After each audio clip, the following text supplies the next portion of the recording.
अंबड रोडवर भटक्या कुत्र्यांचा हैदोस, हल्ल्याच्या वाढत्या घटनांमुळे नागरिकांमध्ये भीती, महापालिकेच्या निष्क्रियतेवर संताप. जालना शहरातील अंबड रोड परिसरात भटक्या कुत्र्याचा वाढता वावर आणि नागरिकांवरील हल्ल्याच्या घटनांमुळे परिसरात भीतीचं वातावरण निर्माण झालंय. कुत्र्यांच्या बंदोबस्तासाठी वारंवार मागणी करूनही ठोस उपाययोजना होत नसल्याचा आरोप करत नागरिकांनी जालना महापालिकेच्या कारभारावर तीव्र नाराजी व्यक्त केली. बुधवार सकाळी 10 वाजता मिळालेल्या माहितीनुसार काही महिन्यांपूर्वी अंबड रोड परिसरात एका चिमुकलीचा भटक्या कुत्र्याच्या हल्ल्यात मृत्यू झाला होता. त्या घटनेनंतरही परिस्थितीत सुधारणा झाली नसल्याने नागरिकांमध्ये संतापाची भावना आहे. आणखीन किती निष्पाप नागरिकांचा बळी घेतल्यानंतर प्रशासन जागं होणार, असा सवाल सामाजिक कार्यकर्ते नरेश अवघड यांनी उपस्थित केला.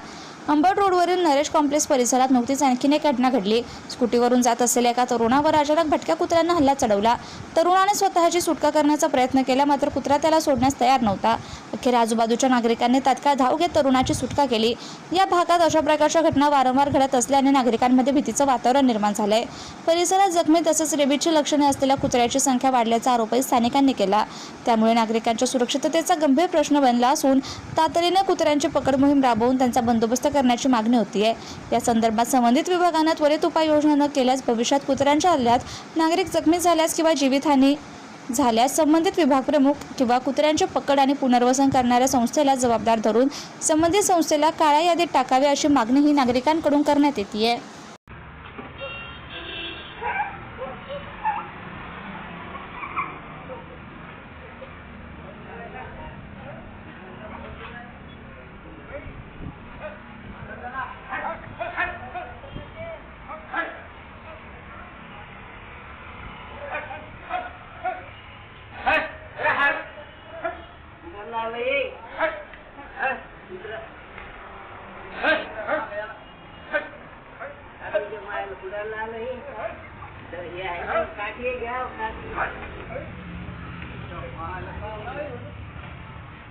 Hey!